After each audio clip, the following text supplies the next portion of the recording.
Shalom, I want to give all praise and glory unto Yahweh, Bahashem, Yahushai, Bahashem, Ha-Rekah Kodash. Double honors goes out to the elder apostles of Great Millstone for teaching us this truth.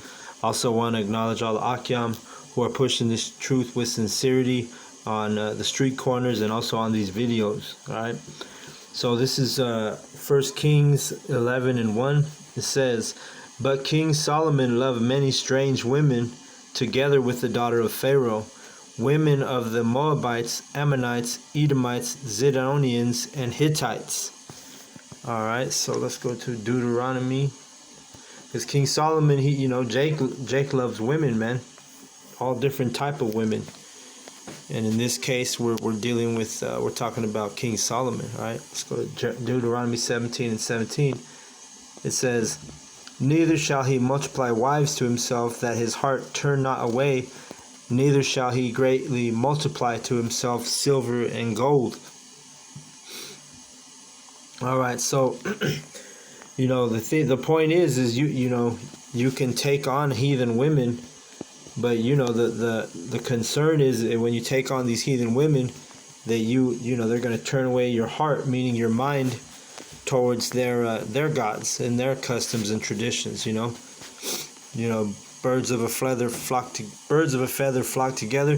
So that's why it's if you're not able to deal with a heathen woman without turning to her gods, or have her having an influence on you, like even taking you away from this truth, well then you're not fit to deal with a woman if you start to waver in your belief and in your truth.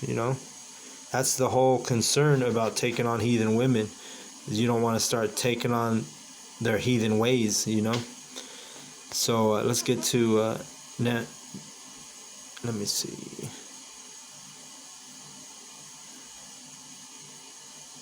Nehemiah, we'll go to 13 and 23. We'll start.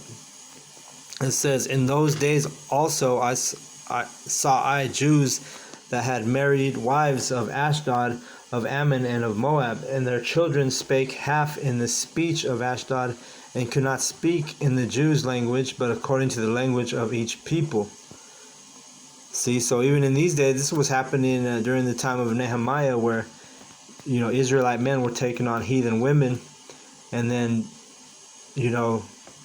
Jake, a lot that you see it now, a lot of these Jakes in America, Babylon, the fathers are not there to raise the sons, or the children. So the women are raising them. And if you take on a heathen woman and you leave in your son, and all of a sudden your son's going to be, he's going to speak the heathen language. He's going to come up as a heathen, including speaking in the language of the heathen. All right. Let me read that again. Nehemiah 13:24. "And their children spake half in the speech of Ashdod, and could not speak in the Jews' language, but according to the language of each people.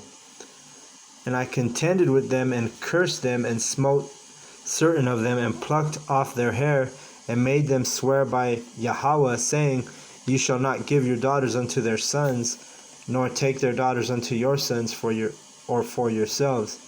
Did not Solomon king of Israel sin by these things? Yet among many nations was there no king like him, who was beloved of his power, and Yahweh made him king over all Israel. Nevertheless, even him did outlandish women cause to sin." All right. So you're not King Solomon, man. It's better off for you to take a woman from your own nation, But like I said, if you can deal with it, and you're not gonna get torn from the truth, or whatever, then hey, that's different, But even King Solomon, it said, sin by these things. You see, so in my opinion, don't matter. But hey, it's easier for a man if he just takes on a woman from his own nation. Verse 27, "Shall we then hearken unto you to do all this great evil, to transgress against our Yahweh in marrying strange wives?" You see? So that's why, the importance of marrying a strange wife, hey, you're gonna, it's ideal to take on a woman that's from your own nation, and we all could attest to that with our own personal testimonies. I'm sure we've all been in both situations, whether you're dealing with a strange woman, like an Edomite, or like we just read in 1 Kings. Let's go back to it. 1 Kings 11:1, and it says, the women of Pharaoh's daughter, the women of the Moabites, Ammonites, Edomites, Zidonians, and Hittites. You see, it's just better to take on a woman from the nation of Israel, all right? And then you can, teach her the truth, because you're going to have a hard time teaching your woman the truth if she's an Edomite, She's not going to accept that, so why even deal with that, if you don't have to? So this is verse 2. Of the nations concerning which the Lord said unto the children of Israel, ye shall not go into them, neither shall they come in unto you, for surely they will turn your heart away after other gods. Solomon clave unto these in love. Let's go to Exodus for a precept. We're going to go to 23 and start at 32. It says, thou shalt not make no covenant with them, nor with their gods. They shall not dwell in thy land, lest they make thee sin against me. For if thou serve their gods, it will surely be a snare unto thee. You see, so if you start mingling with these other nations, these other women, especially, what happened if you fall in love with an Edomite, and now your whole mind and your heart is dedicated to that woman? Now she becomes an idol, because you're putting her up against the true power, and you're not paying the direct homage to the truth, to Yahweh. All right. So that's why it's just, you're going to be better off, man, if you find a woman of your own nation and dwell with her, someone who can have a hearkening spirit, because you're going to have to dwell with this woman, these women you marry, you'll have to dwell with them, and if you're not, if you're not strong enough, if you're not, your foundation isn't good enough in this truth, then you're going to be, pretty much on a pathway to destruction. This is Exodus 34. I'm going to go to 16. It says, and thou take of their daughters unto thy sons, and their daughters go a whoring after their gods, and make thy sons go a whoring after their gods. You see? So you don't want to deal with these heathen women, if it's better not to. Take a woman from Israel, and a woman who's and in captivity, even in captivity, the Israelite women are all polluted. Just shows you how hard it is to find a good woman, and to find a woman who's willing to hearken and follow you. Let me go back to 1 Kings 11, and we're on verse 3. And he had 700 wives, dealing with King Solomon, and princesses, and 300 concubines, and his wives turned away his heart. So you see, he had so many women. Next thing you know, he's going off, And this is King Solomon, who had the most wisdom out of any man. It's showing you the power of an influence a woman can have over a man.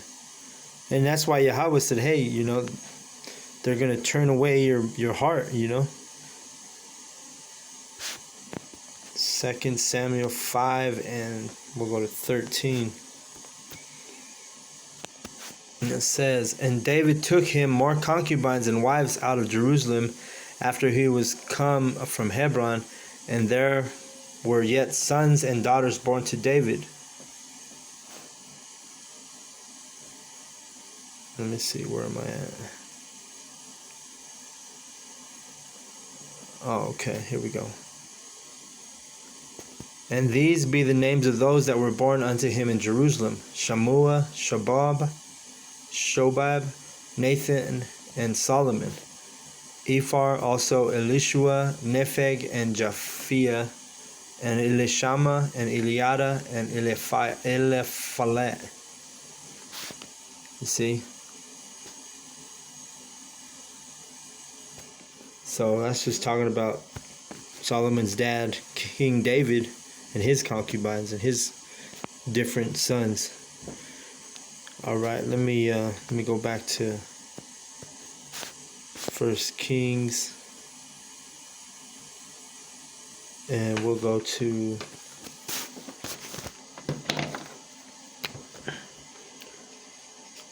we're on verse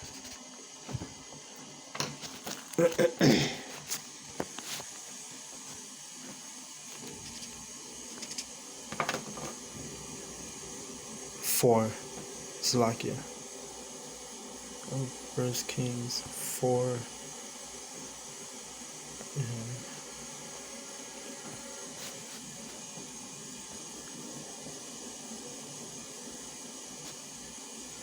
And it says, "For it came to pass when Solomon was old that his wives turned away his heart after other gods." So you see, he actually got old. When he got old, that's when his sin started to manifest. He was older. Maybe he wasn't as attractive. Because it said in the Bible that Solomon was a good-looking, comely-looking man.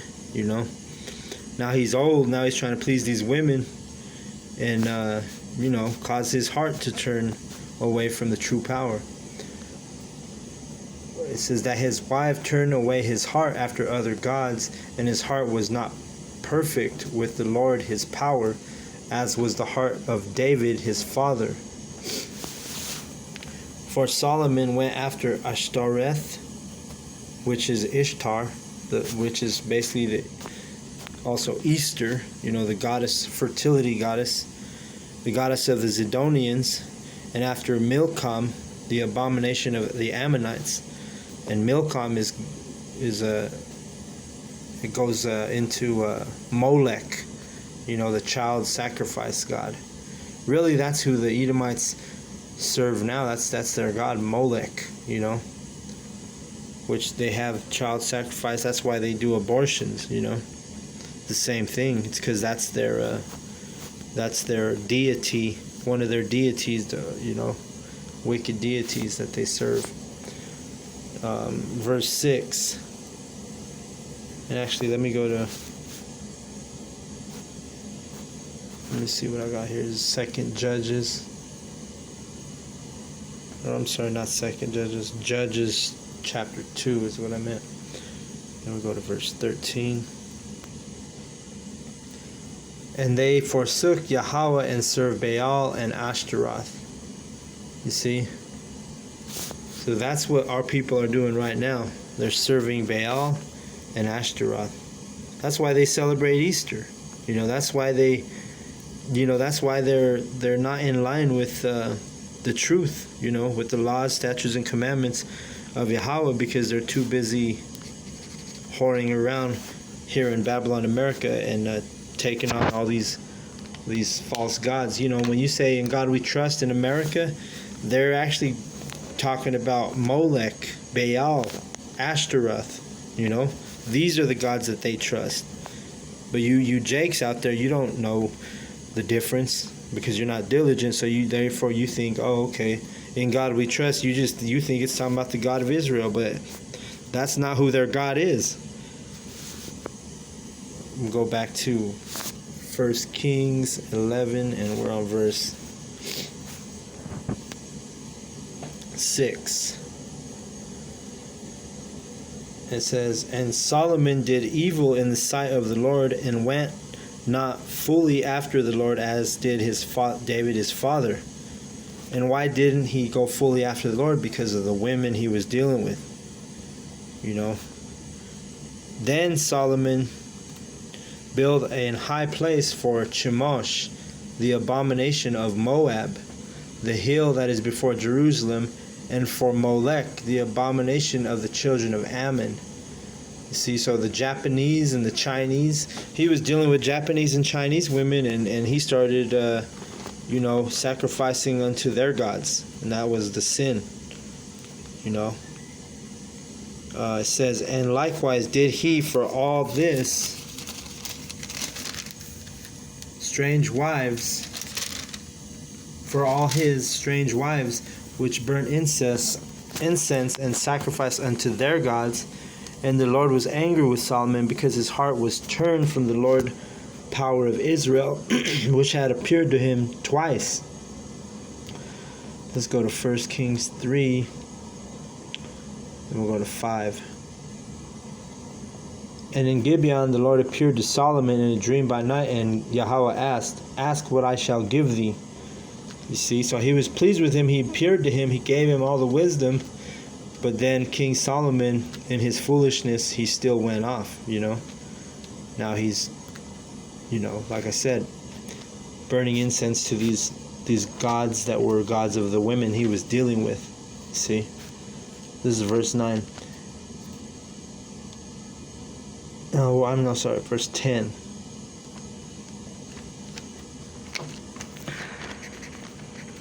And had commanded him concerning this thing, that he should not go after other gods, but he kept not that which Yahweh commanded. Oh, shit. Alright, Salakia. So, verse 10, and had commanded him concerning this thing, that he should not go after other gods, but he kept not that which the Lord commanded. Wherefore Yahweh said unto Solomon, for as much as this is done of thee, and thou hast not kept my covenant and my statutes which I have commanded thee, I will surely rend the kingdom from thee, and will give it to thy servant. So what he means right here is he's going to split up the kingdoms, That's when Judah and Israel, there was two kingdoms, one nation, Israel split. But that's a punishment, and it's basically it's symbolic, because Yahweh, well, I should say Solomon, he ended up going off with these women, which caused in reality, if you look at it, it caused the split of the nation of Israel, because that was his punishment. Yahweh said, hey, I'm going to where does it say it again? Let me read it. Oh yeah, I have commanded, verse 11 in the middle of the verse, which I have commanded thee, I will surely rend the kingdom from thee, and will give it to thy servant. Notwithstanding, in thy days I will not do it for David thy father's sake, but I will rend it out of the hand of thy son. Howbeit I will not rend away all the kingdom, but will give one tribe to thy son for David my servant's sake, and for Jerusalem's sake, which I have chosen. So you see, really this was the beginning of the end of the nation of Israel, when King Solomon had sinned like this, And really it comes back full circle, because King Solomon was the same soul as Yahushua. So now, if you look at this, that same soul, King Solomon had, that was the last time Jerusalem or Israel was one nation. And then we're not going to become one nation again until Yahushua comes back, until he establishes dominion on the earth, and, we become one stick again, like it says in Ezekiel 37, So it's spiritual, Yahweh split the kingdom of Israel with King Solomon, but he's also going to bring back the kingdom of Israel through the same soul, which is Yahushua, upon his return, when he cracks the clouds in great glory and power. So with that, I want to give all praise and glory unto Yahweh, Ba'Hashem, Yahushua, Ba'Hashem, Ha-Rakah Kodash. Double honors goes out to the elder apostles, a great millstone, for teaching us this truth. Also want to acknowledge all the Akyam who are spreading this truth with sincerity on the street corners and also on these videos, right? These modern day epistles. All right, shalom to the elect, all right?